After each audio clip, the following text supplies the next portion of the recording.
In the dim light of a late winter afternoon, the vast plantation mansion stood grim and silent, its towering windows like watchful eyes over the sprawling fields. Within its heavy paneled walls, a decree was born, a cruel edict that stretched the bounds of cruelty and authority to unsettling lengths. The Baroness, draped in garments of black silk and lace that whispered softly with each measured step, summoned the quiet dread that clung to the servants like a pervasive mist. She was a figure both commanding and cold, her gaze sharp enough to cut through the faintest flicker of defiance. It was she who insisted, with unyielding command, that the enslaved man, her property, her stepfather to her own children, assume a grotesque role born from domination and despair. The air in the hall was thick with the scent of polished wood and fading lamp oil, mingling with the faint trace of the cook's stew simmering somewhere below.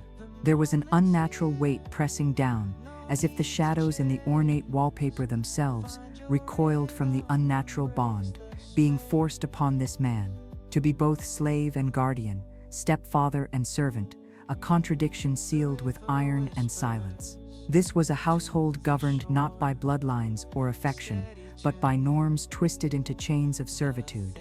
The records hint at the legal abominations that allowed such unnatural roles to be enforced through unspoken complicity, where deed and desire collided in fear and broken law. How does one bear the burden of care when love is withheld, replaced by cold obligation and the lash of authority? His hands, calloused and scarred, now trembled, not from labor, but from the ghostly weight of the children's fragile dependence. His breath caught when the Baroness's voice sliced through the hushed room, ordering him to discipline the very offspring he had no claim to, his own feelings shackled beneath a cruel facade. The texture of his coarse garments felt heavier with every command, as though the cloth itself conspired to stifle his spirit. This twisted family tableau offered no solace, only a refuge steeped in despair and the brittle echo of obedience. The Baroness moved among her domestic court like a dark star, pulling all into her orbit, her presence a relentless reminder that control was absolute and mercy a stranger. The children, pale and watchful, obeyed the rigid schedule set by their mother's will, while the stepfather was left to navigate the tenuous line between protector and prisoner.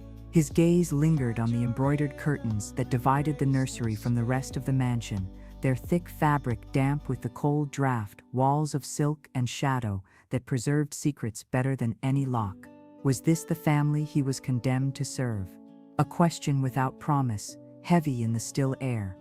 Whispers among the household spoke in cautious tones of the unnatural decree, though none dared speak openly of the torment it inflicted.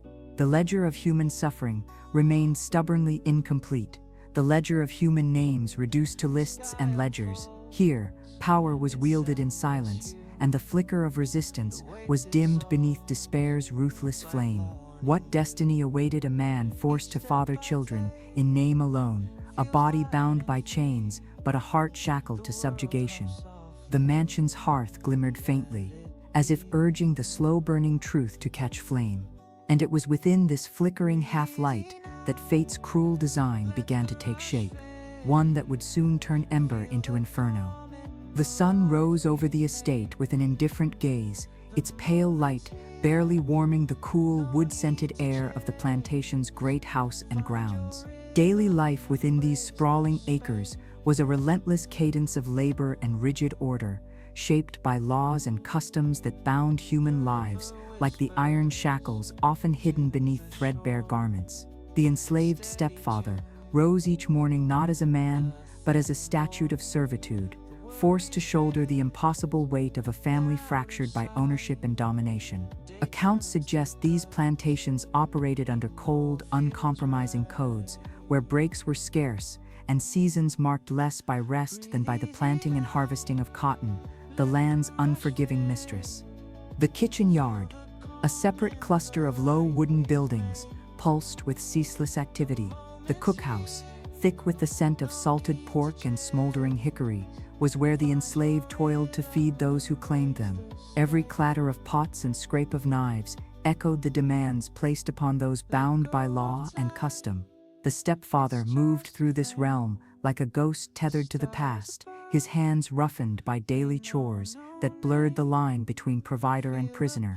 His cloak dragged against the cold stone floor, the coarse fabric a constant reminder of the dignity stripped away beneath the Baroness's iron rule. But it was not only the physical labor that enslaved the stepfather, it was the psychological torment born of a cruel contradiction, forced to care for children who bore the blood of the woman who owned him, yet forbidden to be more than a shadow in their lives. His eyes often lingered on the delicate garments of the young ones, linen shirts, frilled collars, ribbons, so soft to the touch, but impossible to claim as kinship's comfort. Would you bear the cloak of parenthood while shackled in chains of servitude? This question haunted the corners of the mansion's stately halls like a low, unyielding hum. His breath would catch during moments of sudden laughter or cries, reminders that he nurtured lives born not of freedom, but of fractured power. The overseer's presence was a constant, a figure who embodied the brutal mechanics of the slave system, harsh, watchful, and unyielding. He measured labor with a cold eye and dispensed punishment with a whip that sang among the rows of cotton and the confines of the nursery alike. The overseer's footsteps fell heavy on the earthen path, stirring up dust that settled into every crack and crevice. His authority overshadowed even the mansion's grandeur, a living symbol of the filaments of cruelty woven through this daily life. The ledger leaves gaps as to the full extent of his hand in enforcing the Baroness's decree, but the scarred backs and bent bodies spoke words no record dared to write.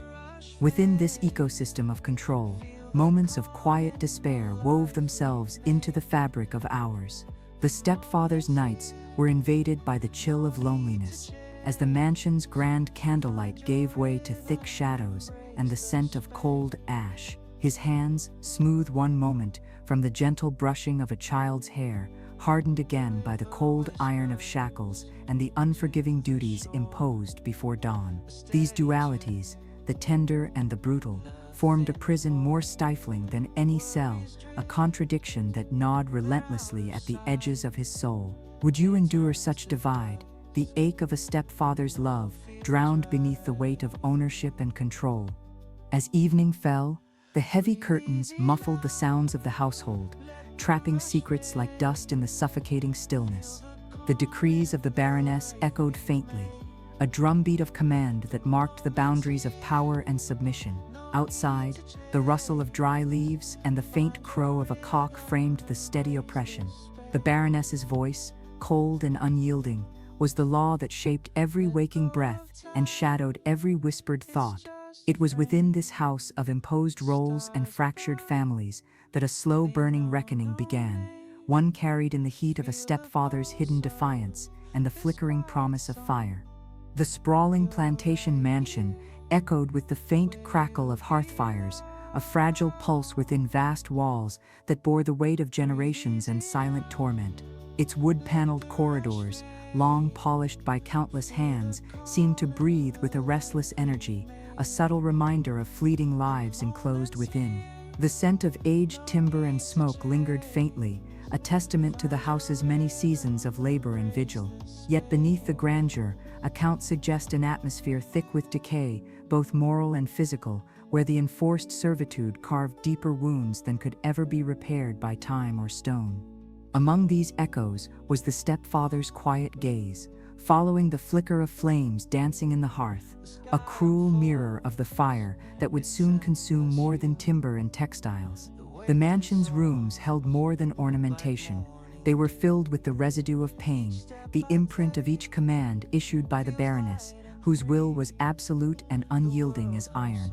The chambers smelled of lamp oil and faded wallpaper, peeling like brittle memories clinging desperately to a worn surface.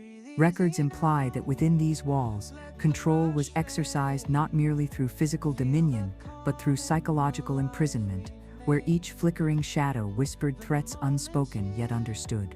The children's laughter, so rare and brittle, echoed faintly from the nursery, seeping through heavy curtains, layered to mute sound. The stepfather's shoulders, tensed as passing murmurs, reached him, snatches of conversation, the creak of wooden floorboards shifting beneath careful steps, his hands, once steady, now clenched into fists hidden beneath the coarse fabric of his sleeve. Was love possible where chains shaped the ties that bound? Would you nurture life that was legally yours only in pretense? This internal fissure grew like a slow ember, threatening to ignite the fragile peace maintained by fear. Outside, the sprawling grounds wore the heavy silence of a winter's dusk, the crunch of frost on gravel paths, and the distant rustle of dry leaves punctuating the still air. The mansion's vast fireplace, once a hearth of warmth and light, was now an emblem of both refuge and destruction. The stepfather's reflection in a cracked mirror half concealed by shadow showed a man trapped between worlds, protector, punished, and poised at the edge of despair. His breath came uneven, the chill clinging to him like the memories he could neither erase nor embrace. Here, in the thick embrace of wood, stone, and smoke, a quiet rebellion took root, one born from tangled loyalties and a heart forged in the crucible of contradiction. The mansion itself seemed to hold its breath, the centuries-old timbers creaking softly, the air swelling with the scent of charred oak and distant fire. The Baroness, distant yet omnipresent, was a shadow of power wrapped in refined cruelty, her decrees a steady drumbeat of control. The heavy curtains rustled in a ghostly sigh, as if mourning the fate about to be set aflame. In the quiet spaces between commands and silence, the stepfather's resolve hardened, the flicker of flame within him growing ever brighter. What would it cost to reclaim the family forcibly stolen? And would the fire he kindled consume more than the mansion's walls? The hearth's glow faltered as darkness deepened, a symbol of both nurture and impending ruin, a fire waiting to be unleashed. The mansion's warmth was a fragile deception, masking the brittle tensions lurking beneath its polished veneer. Firelight flickered across heavy velvet drapes and ornate wooden paneling, casting jittering shadows like silenced witnesses to long-held secrets. Within these walls, histories intertwined with smoke and splinters as whispers of past conflagrations stirred unease. Records imply that fires in plantation houses were as much symbols of destruction as desperate beacons of revolt. The word fires was no stranger here. It had long danced on the edges of these lives, threatening to consume everything in a blaze of reckoning. The Baroness moved like a dark star around her realm, her commands as sharp and cold as the iron fixtures adorning the mansion's corridors. Her rule was absolute, a weight pressing down with the solidity of centuries-old beams.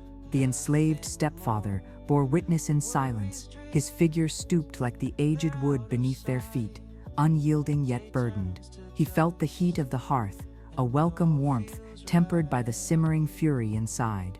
The scent of burning pine mingled with the musk of old letters and moth-eaten upholstery. This house, these walls, were less a home than a crucible, fanning the embers of dread that would soon turn to flame. Voices drifted faintly from distant rooms, the soft murmur of children, laughter forced and fragile like featherlight smoke. The stepfather's gaze flickered to the nursery's heavy door, its brass handle cold and unyielding. Would loyalty scratch meaning from this twisted family tree? To tend the lives of those who represented his bondage posed a riddle as brutal as the whip's sting. The mansion groaned under winter's weight, as if resisting the fate that stirred in its bones. Through cracked window panes, faint tree branches scratched like restless spirits yearning for release. The flames waiting in shadow offered one truth, that control held by fire was temporary and often paid in ashes. The cook's defiance began quietly, a simmering tension beneath the surface of the mansion's rigid order. In the kitchen yard, the sharp clatter of knives against cutting boards mingled with the earthy scent of smoked pork and bitter chicory coffee. The cook, a woman whose hands told stories of endurance in cracked skin and wear, moved with deliberate care, her brow furrowed beneath the weight of unspeakable truths. While outwardly nurturing the Baroness's household, she harbored a fierce, silent rebellion, a covert resistance woven into the preparation of each meal, each morsel served. Records suggest such acts of quiet defiance were common, small rebellions grounded in survival and subversion. The cook's simmering fury simmered like the heavy pots bubbling over the hearth. She spoke little, but her eyes conveyed a defiance sharper than the knives she wielded. The iron skillet sang as it seared salted meat, the scent filling the cramped kitchen with both comfort and unease. Each meal was a reminder of the twisted family ties, food prepared by enslaved hands for the same lips that issued chains and commands. Would you find yourself feeding the very hands that bind you? Her gestures were measured, cloaked beneath necessity, but the subtle shifts, the missed seasoning here, the delay there, were whispered acts of sabotage. These small ruptures punctured the veneer of control, stirring silent conversations among the enslaved staff in dark corners where hope stubbornly flickered. The cook's rebellion was a rhythm, punctuated by moments of risk, close calls, when overseers' keen eyes threatened to unravel this fragile resistance. The clang of distant boots on the yard's gravel path, the quick scrape of pots hidden just out of view, the quickened breath held beneath a veil of duty and fear. Tales passed down spoke of such moments where courage bore its own bitter cost and act of defiance became a shadow game. This simmering rebellion was more than survival. It was a tacit refusal to accept the twisted roles forced upon them. The cook's eyes lingered on the barred windows as though daring the day to break, to bring a fire harsh enough to burn the fabric of this imposed order. And burning it would come, carried in the stepfather's clenched hands and the flickering embers of a plan unfurling in the dark. The kitchen's steamy haze was soon to be replaced by smoke that would choke the mansion's grand halls, consuming the carefully constructed illusions of control. As the cook slid a pot lid onto the stove, shutting out the hiss and sputter, the silence that followed held the weight of inevitability. Within the heat of the kitchen's fire, a transformation was kindling, a fire not of destruction alone, but of justice long denied, of power wrested from the ashes of despair. The mansion's walls might tremble beneath the flames, but the cook's defiance was no flicker. It was the spark of a reckoning. The stepfather's emotions tumbled in agonizing contradiction as he stood in the nursery, a place heavy with the scent of lavender oil and the soft rustle of fine linen. Here, amidst polished wooden cradles and delicate toys, he was commanded to play a part so cruel, it fractured the very notion of family. To be the stepfather was not to love or nurture freely, it was to navigate the unbearable distance between duty and desire, caught in a web spun by ownership and coercion. His hands, rough and swollen from years of labor, trembled subtly as he smoothed a child's silken sleeve, a gesture both tender and burdened with weighty resignation. The nursery's pale light filtered through thick drapes, each soft beam a reminder of the world's indifference to his pain. The children regarded him with a complex blend of innocence and imposed respect, eyes bright yet clouded by unspoken questions, themselves pawns in a fractured game of dominion and enforced affection. Would the stepfather's heart ever find solace in a role so perverted by power? His gaze lingered on their delicate features, faces framed by delicate curls and ribbons, untouched by the cruel truths of their origins. The contrast was stark, those bound by blood and those bound by chains, separated not by proximity, but by a vast chasm of denied identity. The heavy air was filled with the muted sounds of a ticking clock, a metronome marking time in a house suspended between past sins and an uncertain future. The nursery, a prison concealed by beauty, held 1,000 silent testimonies. The stepfather's breath was shallow as he sensed the weight of history pressing down, the burden of forced parenthood layered atop years of servitude. The thin fabric of his worn shirt brushed against his skin, rough as the silent walls around him, as if reminding him that his role was a costume worn under duress. Accounts suggest such roles were not merely personal tragedies, but institutional mechanisms, a twisted configuration to deepen the control, a baroness wielded over all in her domain. Outside the room, footsteps and faint whispers carried the relentless presence of the overseer, the embodiment of unyielding law. Would you endure such imposed duty, a life fractured between imposed care and stolen freedom? In moments stolen from watchful eyes, the stepfather's gaze lifted toward a small, cracked mirror hanging low on the nursery door.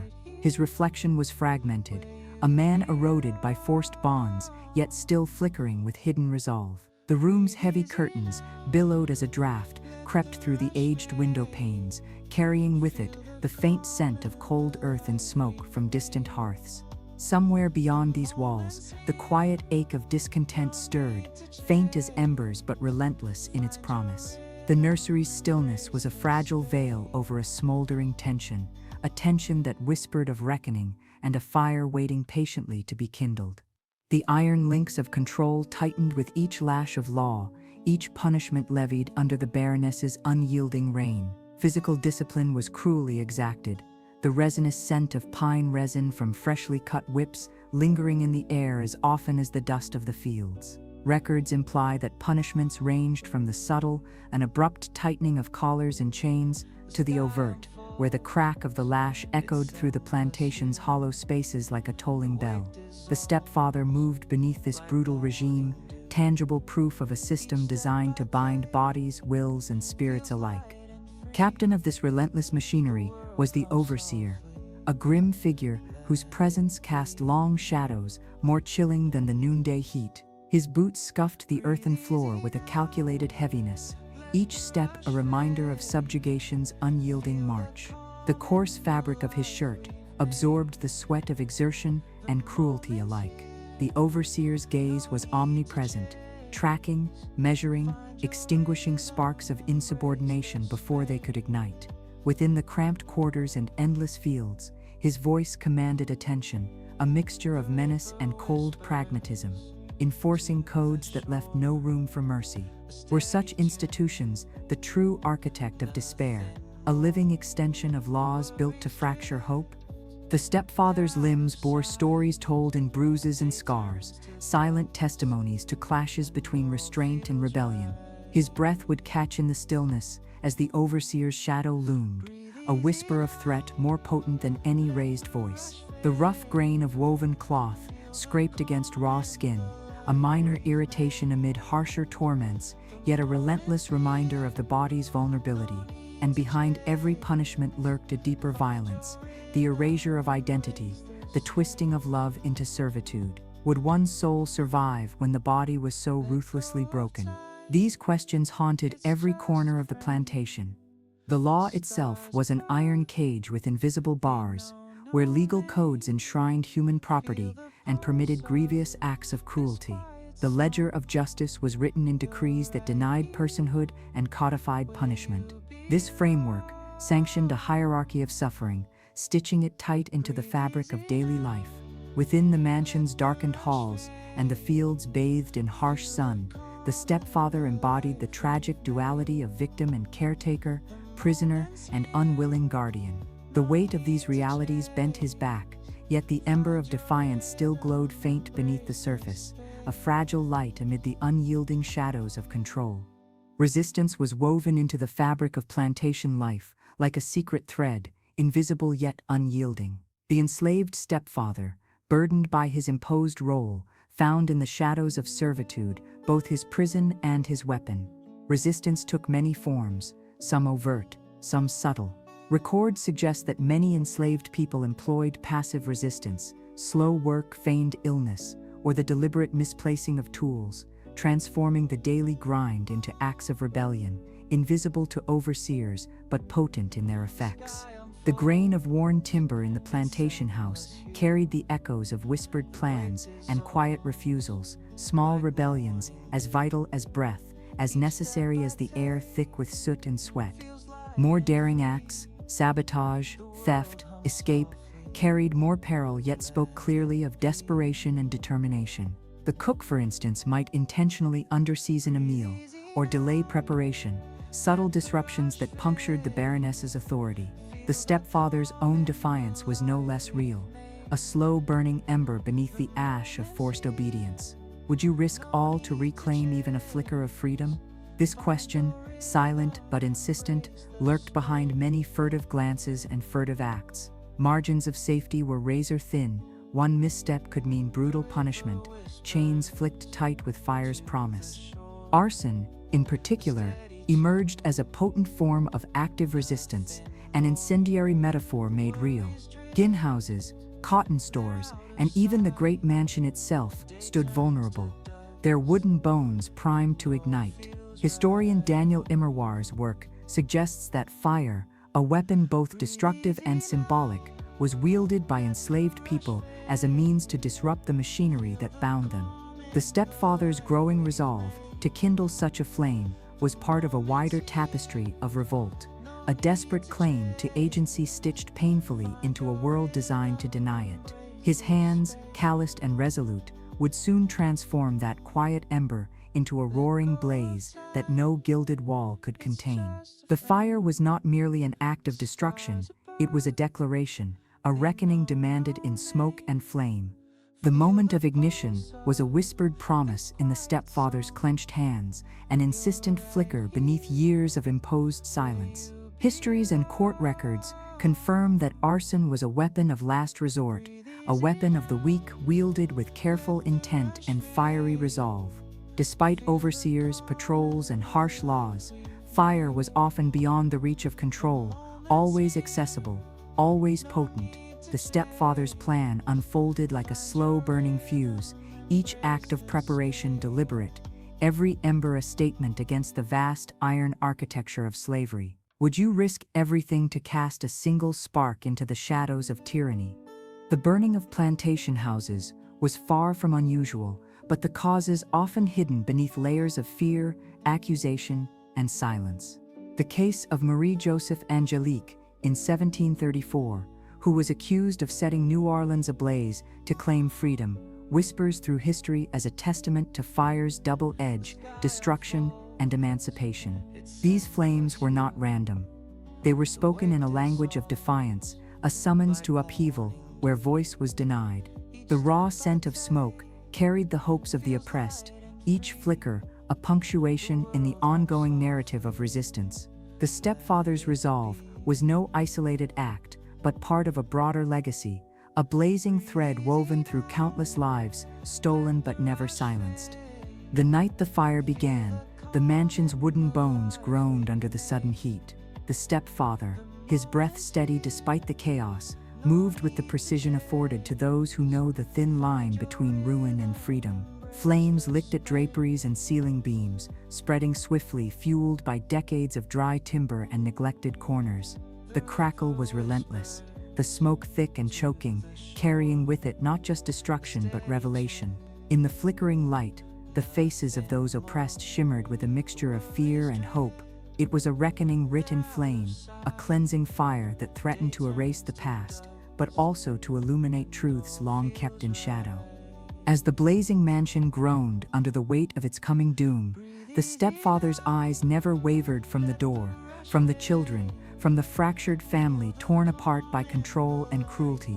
His hands, calloused with the labor of decades, now shaped destiny in the glow of a fire that both consumed and liberated. The night air thickened with heat and smoke, the fire casting wild shadows like heralds of a new order. The stepfather's act was a final, irreversible decision, one born from despair and a yearning for justice too long denied. In that inferno, the mansion was not merely burned, it was undone, leaving behind ash and the flickering promise of freedom reborn. The aftermath of the fire was a landscape of shattered order and trembling uncertainty. Like many acts of resistance before it, the blaze that consumed the mansion rippled far beyond the immediate destruction. Townsfolk and neighboring plantations quickly absorbed the shock, their whispers thick with fear and suspicion. Accounts from similar uprisings reveal a common pattern, swift and brutal retaliation from those in power to quash any spark of rebellion. The stepfather, though a figure of quiet resolve, would have been acutely aware that the price for such defiance was high, often paid in lives and suffering. The scent of smoke hung heavy in the air, mingling with the sharp sting of dread. Authorities moved quickly to reassert control, imposing harsher codes and punishments designed to strike fear into the hearts of the enslaved and deter any future insurrections. The legal framework tightened, ratcheted up by a collective panic that deemed every act of disobedience a dire threat. Whispers became cries, suspicion turned into persecution. Families were torn apart, with the innocent punished alongside the guilty in a grievous imbalance of justice. Would justice ever find its place amidst such merciless repression? The cold iron of new laws pressed down heavier than any chain, squeezing hope into the smallest shadows, shadows that now seemed more dangerous than ever. But despite the fear and the bloodshed, the fire's legacy was not solely destruction. It illuminated, if only briefly, the unbearable conditions endured and the indomitable will to reclaim agency, even at a terrifying cost. The Stepfather's Act became part of a larger narrative, a defiant chapter in the ongoing struggle against bondage. The mansion's smoldering ruins stood as a stark monument to the power of resistance, the complexity of forced family ties, and the moral reckoning that history often demands. In the quiet ash left behind, the flicker of rebellion glimmered still, waiting perhaps for the next breath of wind. The plan ignited in the stepfather's mind had grown from whispered fears into a fierce resolve. Beneath the careful mask of obedience, he moved with the deliberate patience of one shaping fate in the margins of oppression. His hands, calloused and steady, fumbled not with tools of labor, but with the means to kindle incineration, the matches, dry straw, and oil-soaked cloth hidden beneath the floorboards. Each motion was shadowed by the heavy breath of risk. Discovery would mean not only death, but a brutal spectacle meant to murder defiance itself. The thick scent of lamp oil infused the stale air, charging moments with dangerous promise. Accounts from other plantations and colonies reveal that such acts were hardly isolated, but part of a wider insurgent tapestry. Arson was a weapon of the weak, accessible and devastating, used to disrupt the plantation's relentless grip. Fires that began in kitchens, barns, or cotton stores often spread beyond control, engulfing entire estates in their fury. The soft crackle of flames rose to a roar, shattering illusion and igniting truth. The stepfather's fire was no accident. It roared with purpose, transforming his fractured role of protector and prisoner into one of fierce reclamation. Would you strike the match, knowing the inferno it would set free? As the fire took hold, the mansion's wooden beams groaned and sparked, shadows stretching wildly in the flickering light. The children's cries mingled with the crackling blaze, a haunting symphony that tore through the silence of captivity. The stepfather's face, lit unevenly by raging flames, was carved in determined stillness, a man stepping beyond chains toward an irreversible act. The heat pressed in like judgment, thick with smoke and ashes, as the house surrendered to its fiery reckoning. It was a moment of destruction and renewal, a conflagration that erased the old order even as it threatened to consume all within its reach. From the smoldering ruins, the fire's message echoed loud and clear. Control built on cruelty and fractured families was fragile and prone to collapse. The stepfather's act spoke of pain, fury, and a desperate hope for freedom to reclaim a stolen identity, to break the bonds of imposed kinship. Fire, both destroyer and purifier, became a symbol of his rebirth from oppression's ashes. In that inferno, the past was unmade, and a new narrative, one of defiance and fractured justice, was born in smoke and flame. The final chapter of this harrowing saga closes on the smoldering remains of a mansion once rigid with control and oppression. The echoes of the fire, its crackling embers and curling smoke, linger not only in the ash, but in the collective memory of those who survived. The stepfather's act has reshaped the lives tethered to this broken estate, unspooling consequences, both immediate and enduring. Transitional voices ripple through the community. Some see a man consumed by rage, others glimpse a symbol of fierce resistance whose fire demanded reckoning. The air is thick with the scent of charred wood and a weary hope that maybe, from ruin, renewal might someday grow. Society's response was swift and merciless. Official records and oral accounts alike mark a tightening of codes and an escalation in surveillance. The stepfather faced harsh judgment, bound not only by chains, but by the heavy weight of reprisal aimed at breaking both body and spirit. Families were fractured anew as suspicion spread. The lines between justice and vengeance blurred into a brutal enforcement of order. The vigilante judgments, the interrogations, the whispered accusations, they wove a tapestry of fear meant to quench the embers of revolt before they could ignite again. Would such oppression finally silence a restless spirit, or fan the flames of future rebellion. Yet, even in despair, the fire's legacy challenged the erasure imposed by those in power. Conversations passed down through generations reveal a fractured truth, one that resists tidy resolution. The stepfather's story is not just about destruction, but about the moral complexity embedded in so much of history, the desperation that births resistance, the ambiguous line between justice and vengeance, love shaped by power and pain. His final act, a blaze that unraveled the contours of a stolen family, remains a haunting testament to the resilience of those who endure in the face of unimaginable cruelty. From these ashes, memory flickers, fragile, defiant, alive. Breathe easy now, let the rush fade. Feel the calm in the life we've made. The moment's here, no need to chase. Find your rhythm, embrace the space.